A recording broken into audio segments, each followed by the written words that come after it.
अस्सलाम वालेकुम। अच्छा जी, थाना बटाला कलोनी पुलिस का दो खतरनाक मुलजमान जिन्हों के उपर 42 मुकदमा दर्ज से उन्होंने नाल मुकाबला आया। जो बटाला कलोनी पुलिस का ASI लियाकत जिहड़ा ना मुलजमान नूं रिकवरी वास्ते लैके जा रहा सी। मुलजमान दे विचों एक का नाम है जी शेर मुहम्मद, दूसरे का नाम है जी जुल्करनैन हैदर। इन्हों लैके थाना सदर के इलाके जा रहा सीगा। फिर हमेशा की तरह इन्हों के साथी आए आ, इन्हों छुड़वाया वा, छुड़वा के ते लागे कमाल की फसल सी वो च लै गए।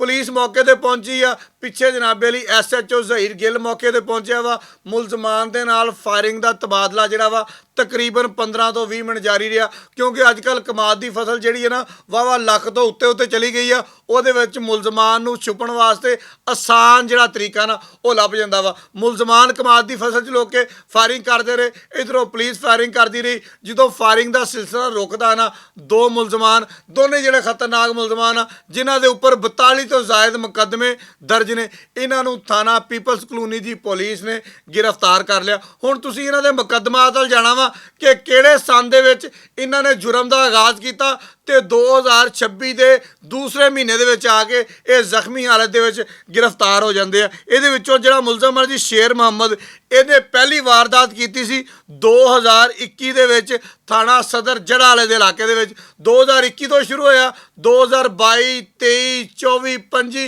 26 ਦੇ ਵਿੱਚ ਆ ਕੇ ਬਿਲ ਆਖਰ ਦਾ ਇਲਾਜ ਉਹ ਹੋਇਆ ਜਿਹੜਾ 2021 22 ਦੇ ਵਿੱਚ ਸਾਨੂੰ ਕਰ ਲੈਣਾ ਚਾਹੀਦਾ ਸੀਗਾ। ਚਲੋ ਦੇਰ ਆਏ ਦਰੁਸਤ ਆਏ, ਜ਼ਹੀਰ ਗਿੱਲ ਨੇ ਆ ਕੇ ਇੱਕ ਅੱਛਾ ਫੈਸਲਾ ਕੀਤਾ ਕਿ ਇਹਨਾਂ ਦਾ ਪ੍ਰੋਪਰ ਜਿਹੜਾ ਨਾ ਇਲਾਜ ਕਰ ਦਿੱਤਾ। ਉੱਥੇ ਜਿਹੜਾ ਲਿਆਕਤ ASI ਲੱਗਾ ਹੋਇਆ ਨਾ, ਇਹ ਵੀ ਇੱਕ ਬਹਾਦਰ ਅਫਸਰ ਆ। ਇਹਨੇ ਵੀ ਹਮੇਸ਼ਾ ਉਹਨਾਂ ਥਾਣੇ ਦੇ ਵਿੱਚ ਕੰਮ ਕੀਤਾ ਵਾ ਔਰ ਉੱਦਾਂ ਦਾ ਕੰਮ ਕੀਤਾ ਵਾ ਜਿਹੜਾ ਆਮ ਥਾਣੇਦਾਰ ਨਹੀਂ ਕਰ ਸਕਦੇ। ਦੂਸਰੇ ਮੁਲਜ਼ਮ ਵਾਲਾ ਆਪਾਂ ਆਉਂਦੇ ਆ, ਇਹਨੇ ਸਿਰਫ 2024 ਯਾਨੀ ਕਿ ਅੱਜ ਤੋਂ 2 ਸਾਲ ਪਹਿਲੇ ਜੁਰਮ ਦਾ ਆਗਾਜ਼ ਕੀਤਾ। ਪਹਿਲੀ ਇਹਨੇ ਵਾਰਦਾਤ ਪਾਈ ਡੀ ਟੈਪ ਕਲੋਨੀ ਦੇ ਇਲਾਕੇ ਦੇ ਵਿੱਚ ਜ਼ੁਲਕਰਨੈਨ ਹੈਦਰ ਨੇ।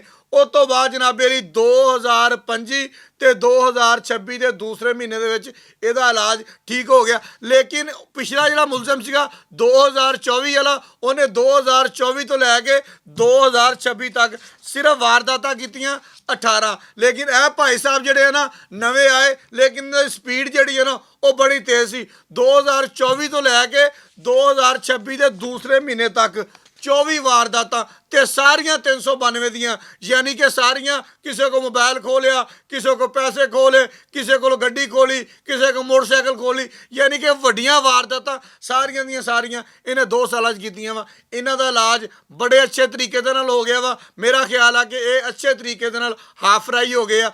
ਹੁਣ ਜਿਹੜੇ ਭੱਜਣ ਵਾਲੇ ਮੁਲਜ਼ਮਾਨ ਆ ਉਹਨਾਂ ਦੀ ਤਲਾਸ਼ ਜਿਹੜੀ ਆ ਜਾਰੀ ਆ। SHO ਜ਼ਹੀਰ ਗਿੱਲ ਦਾ ਕਹਿਣਾ ਵਾ ਕਿ ਬਹੁਤ ਜਲਦ ਉਹਨਾਂ ਦੋਨਾਂ ਮੁਲਜ਼ਮਾਨ ਨੂੰ ਵੀ ਗ੍ਰਿਫਤਾਰ ਕਰ ਲਿਆ ਜਾਏਗਾ ਜਿਹੜੇ ਭੱਜ ਗਏ ਨੇ। ਇਹਨਾਂ ਨੂੰ ਇਲਾਜ ਮੁਆਲਜੇ ਵਾਸਤੇ ਹਸਪਤਾਲ ਸ਼ਿਫਟ ਕਰ ਦਿੱਤਾ ਵਾ। ਮਜ਼ੀਦ ਤਫਤੀਸ਼ ਜਿਹੜੀ ਹੈ ਨਾ ਉਹ ਜਾਰੀ ਹੈ। ਬਹੁਤ ਸ਼ੁਕਰੀਆ।